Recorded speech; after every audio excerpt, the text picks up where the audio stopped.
When my wife walked over with the bowl of soup laced with lethal potassium cyanide, I still praised her cooking and drank it all in one go. She reached out to take the bowl back, but I held on to it. I just looked at her and asked, "Do you believe that I am the one who loves you most in this world?" Lena's attention was solely on the bowl. She wanted to destroy the evidence. "Believe me. Give me the bowl. I need to wash it." I still didn't hand it over and asked again, "You know you're very trusting and can be easily deceived, right?"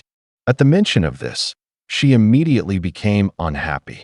"Are you calling me stupid again? You're so smart, and I'm the biggest fool. Is that it?" She snatched the bowl from my hand and stormed into the kitchen. I faintly heard her mutter, "You're so clever. Just go die already." I smiled bitterly, wondering since when she had started hating me so much. Perhaps it was because I had nagged her several times after she was scammed. I sighed and went into the bedroom to tidy up. When I came out, Lena was standing in the kitchen typing on her phone. She turned around and saw me. Her expression was clearly flustered. She instinctively put the phone into her pocket and then forced a smile. "Aren't you going to rest for a while?" I took out an ordinary looking glass bottle and said, "Actually, potassium cyanide is very effective in killing people, but it's too easy to be detected. He wants you to go to jail, not because he truly wants to be with you." Lena's face was full of panic. "You, what nonsense are you talking about? What potassium cyanide?" "I don't know. I didn't buy it. I didn't mean to expose you. I just hope you can understand his evil intention and won't be deceived again." Lena's expression suddenly turned extremely cold. "I don't understand what you're saying. Always saying others are deceiving me. You're such a lunatic." I knew she didn't like such remarks. She always thought she was very smart and that those previous scams were just bad luck. I also knew that it was meaningless to say more. She wouldn't believe me and would only be more determined to kill me. I took a wet wipe and carefully wiped the bottle clean. I said, "Now there are no your fingerprints on it, only mine." "What do you mean?" Lena looked both shocked and suspicious. I didn't explain. I just handed her a key and said, "When you're in a desperate situation, go to the parcel locker number 11 in the community and open it. There's a letter I left for you inside." Lena glanced at the key but showed no interest in taking it. She pouted and said, "Who writes letters these days? How boring." After saying that, she walked into the bedroom by herself and slammed the door shut. I sighed, put the key on the coffee table, and then sat on the sofa, waiting for death to come. In fact, she didn't need to poison me. I had been diagnosed with advanced cancer half a year ago and had only a few days left to live. I would rather die at her hands than be tortured to death by the illness. This might be a kind of perverted symbol of dignity. At least, in a way, this death was meaningful. Within a few minutes, my body began to react. The amount she put in was much larger than I had imagined, so the reaction was extremely severe. Within just a few hours, I started to feel nauseous, vomit, and my hands and feet began to twitch. Hearing the sound of my vomiting, Lena came out of the bedroom with her phone. I was lying on the ground, vomiting violently as if I was going to vomit blood.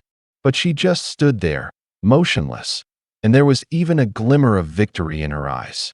I looked up at her, and she then asked hypocritically, "Are you okay?" "I'm fine." I shook my head, trying hard to endure the burning pain all over my body, and reminded her, "I put the key to the parcel locker on the coffee table. Don't forget it." "Oh, I see." Lena still stood at the bedroom door without moving. 10 minutes later, I was lying on the ground, twitching all over and almost unable to breathe. Lena then came over. She looked at me. Instead of pretending to care, she had a distorted expression on her face. "You always said I was stupid and easily deceived. Now what? You're so smart, but you're also going to die." I was unable to answer her question. I just slightly opened my mouth and said, "I love you." She might have heard me, or she might not have, but the result was the same. When I was about to die, I trembled and took out a piece of paper from my pocket. Lena looked down and her eyes lit up. She quickly picked up the paper, looked at it for a long time, and then kicked me with a chuckle. "You still have a conscience. You're such a fool. You said you had advanced cancer and couldn't bear the pain, so you committed suicide by taking poison. This saves me the trouble of thinking up an excuse." Lena had no scruples at all. She called her lover Julian Thorne. He's about to die. You can come over now. Soon after, Julian Thorne arrived here. Seeing me with black lips and fingernails, he frowned. Lena happily hugged him. Look, he's dead. We can finally be together openly. Julian Thorne sighed and said, You put too much of the poison. His poisoning symptoms are so obvious. The police will definitely investigate when they come. What? I put as much as you said. Maybe I accidentally put a little more. It must be you who put too much. It doesn't matter. He left a handwritten note saying he had advanced cancer and committed suicide by taking poison because he was upset. It has nothing to do with us. Even the bottle containing the potassium cyanide was wiped clean by him. There are no my fingerprints on it. Julian Thorne was a bit surprised. He took the paper and looked at it over and over again. After confirming several times that it was my handwriting, he looked happy, but there was a glimmer of disappointment in his eyes. Damn it. Why did he have to make trouble even after dying? Who poisoned you should pay for it, not me. But he only thought about these words in his heart and didn't say them out. Instead, he looked at Lena with a worried expression and said, Although this will clear your suspicion, the police will definitely investigate for a long time no matter what. They will definitely detain you for a few days first. But don't worry. It's just a formality. Of course, they have no evidence. It's so annoying. I have to be detained for a few days because of this dead man. It's so troublesome. Lena was very unhappy, as if being detained for a few days was more serious than my death. Julian Thorne spoke again. Before the police come, transfer all your property to my name first. What? Why? Lena finally began to have some doubts. Julian Thorne said seriously, Are you stupid? With this guy dead, his relatives will surely cause trouble. What if they snatch away all your property while you're in jail? We're not even married yet. I have no reason to stop them. Oh, why didn't I think of that? His relatives are bound to pull something like this. All of Lena's doubts instantly vanished. She looked at Julian Thorne admiringly and praised, You're so thoughtful. I never thought things through that far. I'm not really that far thinking. I'm just considering our happiness a bit more, Julian Thorne replied with a smile. Julian Thorne hugged her cheerfully, talking about their wonderful future. Lena nestled in his arms, full of hope for the future. She felt that she had finally met a man who truly understood, tolerated, and loved her. Unlike me, who just nagged her for being too naive. Looking at the body on the ground, Lena showed disdain on her face. Just watch. Without you, I'll live a much happier life. Afterwards, Lena transferred all her property to Julian Thorne's name. Julian Thorne even deliberately delayed for several days until the body started to stink before letting Lena go to the police. As Julian Thorne had said, although there was a suicide note stating that the death was due to poisoning, Lena was still temporarily detained by the police. The death had occurred so long ago that it was hard not to suspect her. However, since there was no evidence, she was only held for less than a day and then released. When she was released, it was exactly the 7th day after the death. But the house already belonged to Julian Thorne. The relatives at home didn't even have a place to set up a memorial altar. In the end, they had no choice but to rent a space at the crematorium. A relative called Lena and told her to come and burn paper for the 7th day memorial and also asked what had happened. How could someone suddenly commit suicide by poisoning? When Lena received the call, she immediately started scolding the relative. He chose to die. What does it have to do with me? Don't ask me everything. If you suspect something is wrong, go and ask the police. And don't call me again. I have nothing to do with your family anymore. To tell you the truth, knowing him and knowing you all is the unluckiest thing that has ever happened to me. After hanging up the phone, Lena looked very pleased. She hummed a song and then called Julian Thorne to tell her future husband to come and pick her up. However, when she dialed the phone, no one answered. Lena thought that he might be busy and decided to call again later. But still, no one answered. After calling several times in a row, she finally got angry and took a taxi directly to Julian Thorne's home. While going upstairs, she thought that when she met him, she must kick him hard first. He knew she was coming out today, but didn't come to pick her up. That was too much. But then she thought that from now on, She could associate with Julian Thorne openly, sleep in his bed, lie in his arms, and even have his baby. A happy smile involuntarily appeared on Lena's face. When she reached the door of Julian Thorne's home, Lena knocked on the door a few times. Soon, the door opened, but it was not Julian Thorne who came out, but a strange middle-aged man. The room was making a lot of noise as if it was being renovated. "Who are you?" the middle-aged man asked in confusion. "Is Julian Thorne at home? Are you from the renovation company?" "This guy wanted to give me a surprise by renovating the house before our wedding," Lena said. The middle-aged man looked at Lena with a slightly strange expression. "The house is indeed being renovated, but I'm not from the renovation company. I'm the owner of this house. Mr. Song sold the house to me just a few days ago. Didn't he tell you?" Lena was stunned. The house was sold. She didn't suspect too much. Thinking that she still had her own house, Julian Thorne might have sold one to pool funds and save on family expenses. But he should have told her about it. Even if it wasn't pre-marital property, shouldn't two people discuss things when they love each other? Lena was a bit angry and took out her phone to call Julian Thorne again. Still, no one answered. She went downstairs angrily and went to their former residence. When she got there, she found that someone was moving things out of the house. Lena was overjoyed, thinking that he was really there. She hurried over and was about to enter the house, but was stopped by someone. A middle-aged woman looked at her and asked, "Who are you? What are you doing here?" "What am I doing here? This is my home. I want to ask what you're doing here," Lena replied. The middle-aged woman looked confused. "Your home. This is the house I just bought. You've got the wrong place." Lena was a bit taken aback. "The house was just bought. Who sold it to you?" "Of course, the owner. I think his name is Julian Thorne." Lena was stunned. The house here was also sold. She didn't believe it and started making a scene at the door.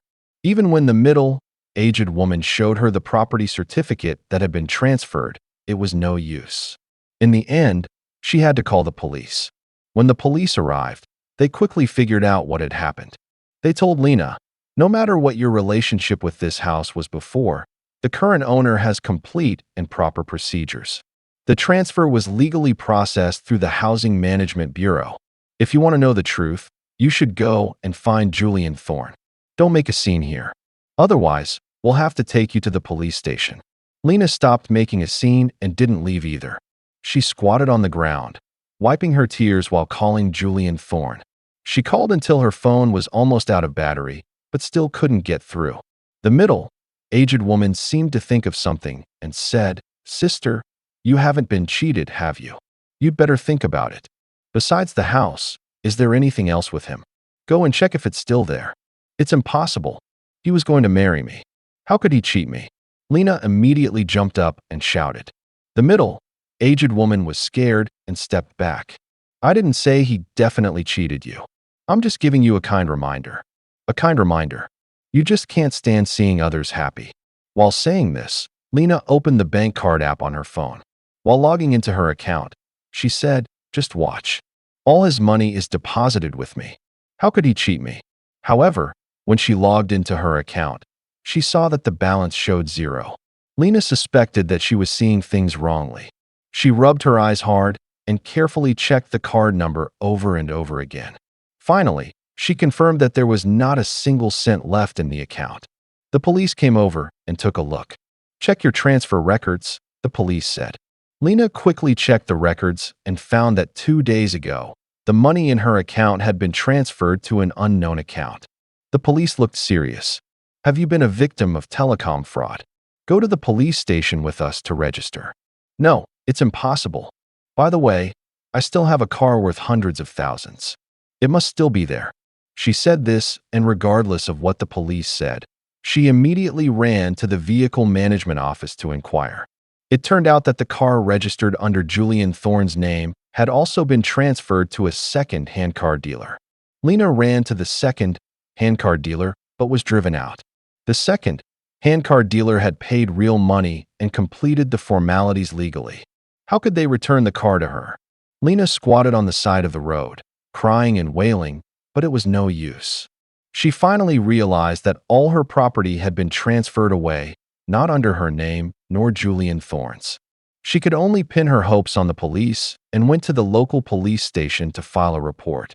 The police accompanied her back to their former residence for further investigation. The middle-aged woman, seeing how helpless Lena looked, said, "A lot of the stuff in the house was sold to scrap collectors. There were also some keys and photos and such that I didn't throw away. They're all in this box, just in case you folks come back looking for them." Lena clutched the box, her face a picture of utter despair. She was now completely broke, on the verge of homelessness. The police couldn't offer much help in this situation. They advised her to try contacting as many people connected to Julian Thorne as possible and to inform them if she found any leads.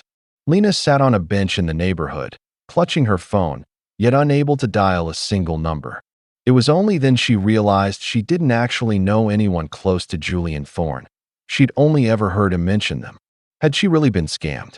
This was no longer a question. It was the truth. Just then, a delivery rider on an electric bike pulled up and gave her a once-over. "Miss Lena, right? I remember you have a package in locker number 11. It's been there for ages. If you don't pick it up soon, there'll be a storage fee." Lena looked up at him and suddenly remembered, before I died, I'd given her a key, telling her to open the parcel locker if she ever hit rock bottom. There was a letter inside, but no matter what it said, what difference did it make now? Dazed, Lena shuffled over, opened the parcel locker, tore open the file bag, and pulled out the letter. The moment she unfolded it, a bank card slipped out. She stared at it in shock, then looked down at the letter. "My dear, when you read this, you'll know you've been scammed again. I got this card in secret without telling you. There's 300,000 yuan in it. Spend it wisely. I won't be able to save any more for you after this." At these words, Lena's hands trembled. She remembered how I used to hesitate when spending money, how my salary often wasn't as much as she'd imagined. She'd always suspected me of having a mistress or cheating, even hired a private detective, though of course, nothing had turned up. Now she finally understood. I hadn't been unfaithful. I'd been saving every penny I could, setting aside this final safety net for her. "No way. How could you have thought so far ahead for me?" Lena refused to believe it, but when she checked the balance at an ATM, there it was, 300,000 yuan. Her whole body shaking, she quickly unfolded the letter to read on. "If I were that man, I'd have transferred all your assets to my name, then quietly moved them all out. My guess is, right now you've got no cash, and probably no house or car either. Don't worry. Go to Huafeng Law Firm and find a lawyer named Donovan. I arranged a notarized document for an unregistered property there. If you sign, the house will be yours. I heard he died by suicide from poisoning. Such a shame, such a good man.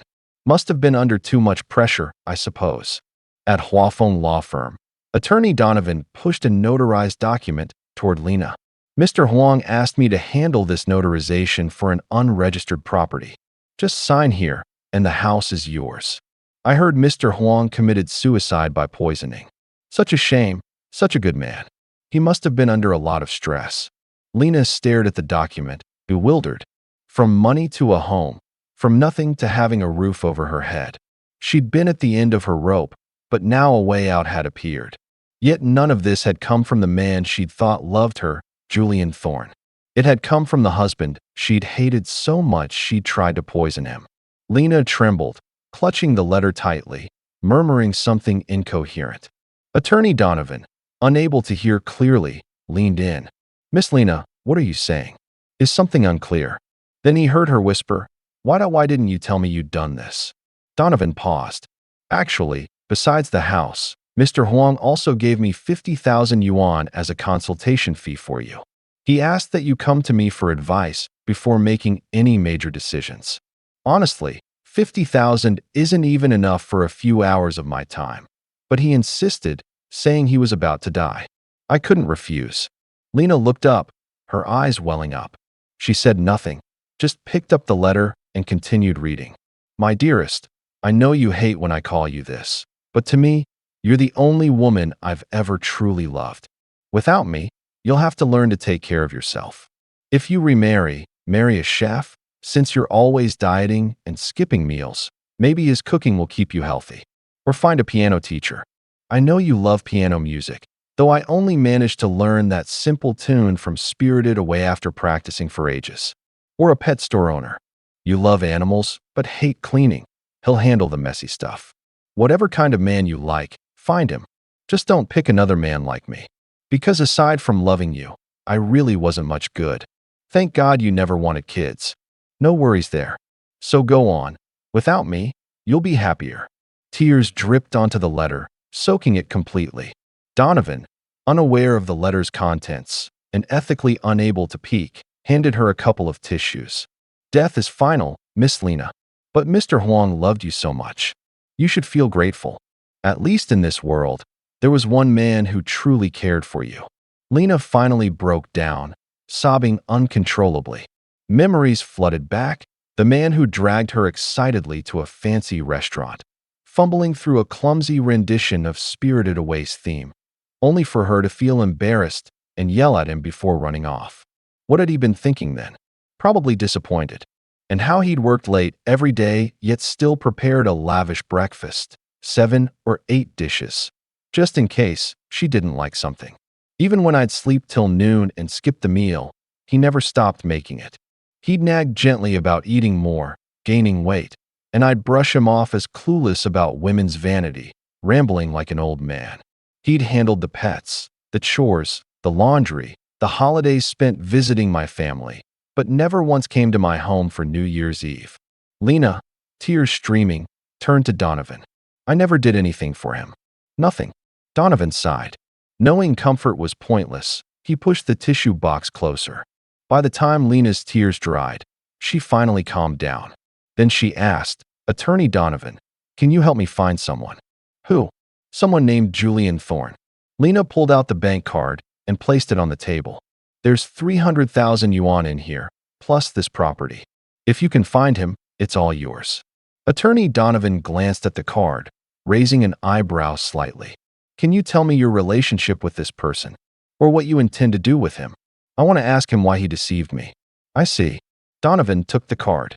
Then provide me with his details. I'll leverage all my connections to try and locate him. It's not a 100% guarantee, but as long as he's alive, there's a fair chance. Lena said nothing more. She stood up, not bothering to look at the notarized documents again. Carefully folding the envelope, she tucked it into her pocket, holding it protectively as she left the law firm. She hailed a taxi and headed to the funeral parlor. A memorial altar had been set up in the lobby, with several relatives standing or sitting nearby, keeping vigil. Due to the suddenness of the death and lack of prior notice, the atmosphere was somber and deserted. Lena's arrival startled the relatives, sparking both surprise and anger. You didn't even come to pay your respects in 7 days after he died. When we called you, you yelled at us. What are you doing here? Second uncle barked at her. I'm sorry. It was my fault, Lena said, head bowed. I'd like to offer incense for him. No need for your hypocritical act. Stop pretending, afraid others will talk behind your back. Marrying a woman like you was the worst luck of his life. I doubt he even had cancer. Maybe you killed him. Lena kept her head down, neither explaining nor admitting anything. Some more sympathetic relatives, considering my face, ultimately let her off. Lena slowly walked to the urn, staring at the portrait displayed in front. The smiling photo transported her back to the early days of their marriage. Life had been blissful then, harmonious and joyful. The two of us had snuggled up, dreaming of a beautiful future. But after several devastating scams that wiped out our savings, the mood darkened, and our lives took a turn. Under the relatives' watchful eyes, Lena knelt down and began kowtowing forcefully to the portrait, the thuds echoing loudly. The relatives watched in stunned disbelief, assuming her cold indifference. They never expected her to do this. I'm sorry. It was my fault. You were right. I was so stupid. I'm sorry. She repeated these words over and over until her forehead was bruised and bleeding profusely. Only then did the relatives forcibly pull her up. Seeing Lena's blood-mingled tears streaking her face, the relatives were taken aback. Pushing them aside, Lena kowtowed a few more times to the relatives, confessing tearfully. Even second uncle, who had been the most hostile, was left speechless. He could only glare and mutter, "If I'd known you'd react like this, why did you act that way before? And you said you didn't recognize us as relatives." Humph. Lena still didn't explain. She simply took a piece of coarse cloth, draped it over herself, and knelt before the altar to keep vigil and burn paper. Touched by her sincere attitude, the relatives didn't press her further. The next day, the urn was buried. Lena scattered the last handful of soil. Instead of leaving with the relatives, she sat dumbly in front of the tombstone, gazing at the portrait and occasionally shedding tears. A few days later, Attorney Donovan called her. "We found him." Julian Thorne's identity had been fake. He'd forged an ID, transferred all his previous assets to another identity, and then to his wife and children. Donovan had pulled many strings to track him down, but according to him, the money was long gone, every cent spent, with nothing to repay. Anyone with common sense could tell it was a lie. He'd clearly decided not to pay up. "It doesn't matter. I just want to see him. Please arrange a private meeting, Attorney Donovan. But on one condition, he must bring his wife and children." "No problem. He'll likely agree to a private settlement. But personally, I'd advise you to report him and sue. Even if you can't recover the money, at least you can get him jailed for a few years." "No need. Prison won't punish someone like him. It's meaningless." Lena refused bluntly. Donovan didn't press further. He could only offer advice, not make decisions for her. The next day, in a hotel room, Lena met Julian Thorne again. To be precise, she met his entire family. Julian didn't seem embarrassed. His wife was a plump woman, and they had 2 children, a boy and a girl, both around 7 or 8. Upon entering the room, they were unreserved. Glancing at Lena, the kids immediately jumped onto the bed to play. Without taking off their shoes, they quickly dirted the pristine white sheets. The plump woman kept staring at Lena, waiting for her to scold the kids so she could start a fight. This wasn't her first time pulling such a stunt. Creating a scene would give her the upper hand and disrupt the situation. But Lena ignored them completely. Pointing to the drinks on the table, she asked, "What would you like?" "Help yourselves." The kids immediately leaped off the bed, each grabbing a fruit-flavored milk drink. One of them even handed a bottle to their mom.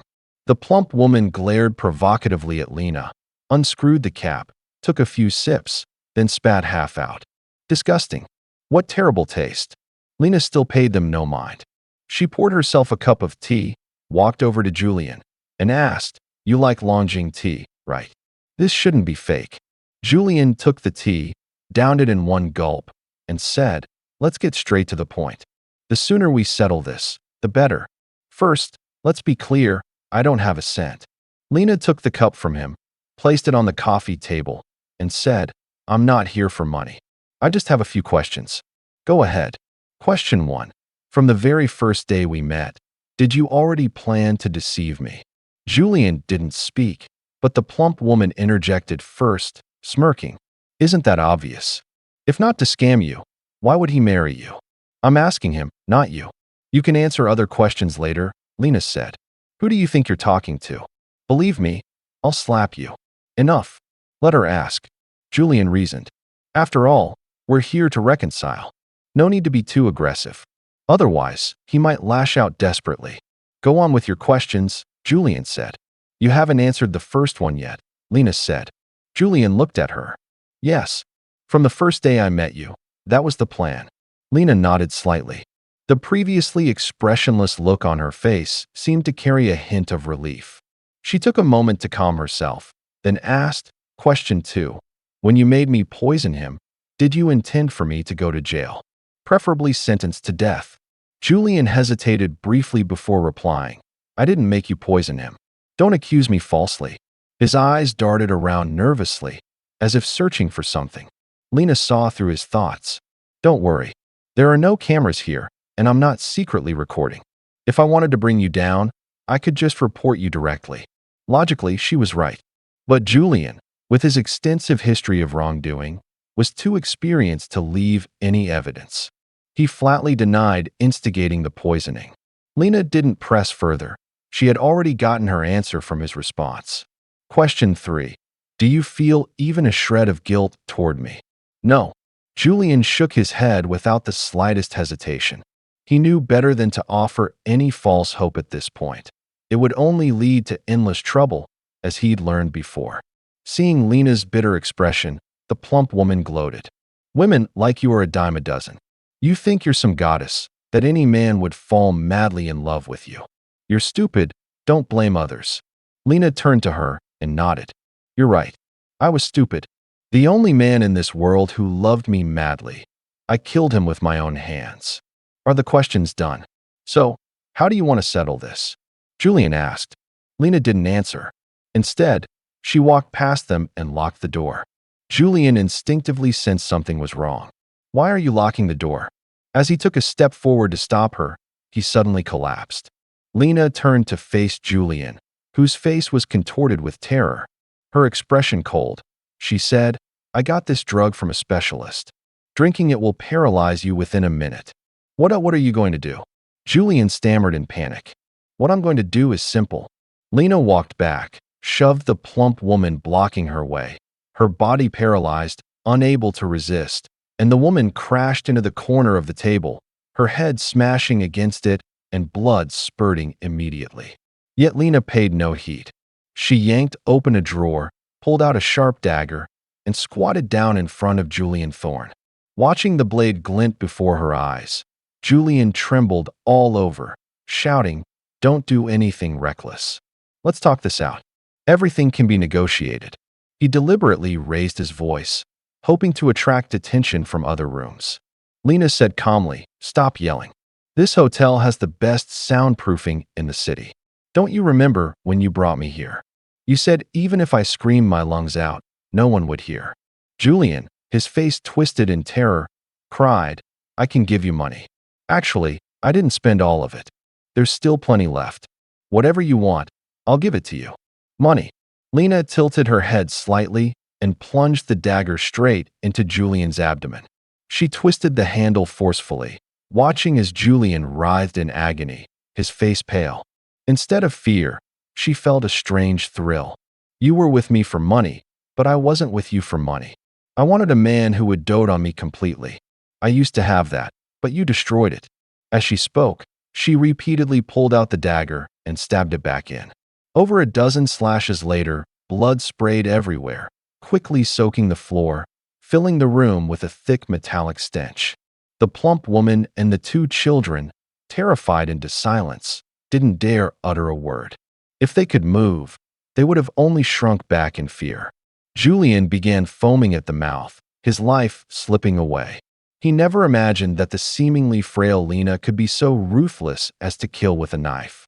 To be precise, before they arrived, Lena had already prepared to kill. Otherwise, she wouldn't have drugged the tea. She had even injected paralyzing drugs into the drinks with a syringe. When Julian collapsed to the ground, lifeless, Lena's body was already stained red with splattered blood. She pulled the dagger from his corpse and turned to the plump woman, who had wet herself, yellowish liquid oozing out. Lena glared at her with a grotesque expression. Now it's your turn to answer. Are you happy married to a man like him? Happy? No, not happy. The plump woman shook her head vigorously, like a metronome, vehemently denying her so-called happy marriage. But Lena wasn't about to let her off. She plunged the dagger into the woman's abdomen. If you're not happy, why did you stay with him? If you're not happy, why didn't you stop him when he did bad things? If you're not happy, why did you yell at me the moment you walked in? If you're not happy, why don't you just die? Each question was accompanied by a stab of the dagger. The plump woman soon died too, her eyes wide open. She had always used an aggressive attitude to deal with such troubles, but she had finally met her match in a ruthless woman. Then, Lena turned to the two children. Her gaze was ice, cold as she said, Now it's your turn to answer. Are you happy having parents like them? The children frantically shook their heads and then nodded. They were too scared to know how to respond. No one can be fearless in the face of death, especially children. But Lena didn't kill them. No matter how naughty children are, they are innocent. They just grew up in an abnormal family environment. Remember what happened today. Doing bad things always comes at a cost. You might get away with it once or twice, but if you're caught just once, you'll die. Lena coldly dropped the dagger and walked out the door. The children's cries caught the attention of passers-by. When they saw the blood-soaked room and the two corpses, they let out screams. Murder. Call the police. By the time the police arrived, Lena was already sitting in the interrogation room at the police station, handcuffed. She had turned herself in, admitting to poisoning her husband and then killing Julian Thorne and his wife. The police were shocked. This seemingly frail woman was so ruthless, killing 3 people in a row. Not long after, in the courtroom, when the judge asked Lena if she had anything else to say, she made 2 requests. First, she asked to be sentenced to death to atone for her husband's death. Second, she wanted to hold the letter when she died. That way, when she went to hell, she might have the chance to say sorry to her husband. The sentence wasn't up to Lena. But given the extremely cruel means of her murders and her clear motive, the judge ultimately sentenced her to death according to the law. Fortunately for Lena, the judge agreed to her request. When the lethal injection was administered, she clutched the letter tightly in her hand. The letter was stained with blood, tears, and her boundless remorse. The incident made headlines across the city, and of course, Attorney Donovan knew about it. A colleague remarked, "This woman isn't all bad. At least she knows how to repent. She's not completely evil." Attorney Donovan fell silent for a moment and then asked, "Do you really think she repented on her own?" The colleague was puzzled. "Isn't that the case?" Donovan shook his head and let out a long sigh. Lena will never know. The person who knew her best was her husband. A man with terminal cancer, who was bound to die, used his understanding of his wife to kill those who wanted to kill him. Tell me, was he good or bad? The colleague looked astonished. Are you saying it was actually Mr. Huang who? I didn't say anything, Donovan denied. He stood up and walked to the window, looking at the bustling traffic below. Human hearts are inscrutable. Who's good and who's bad? It's not so easy to tell, right?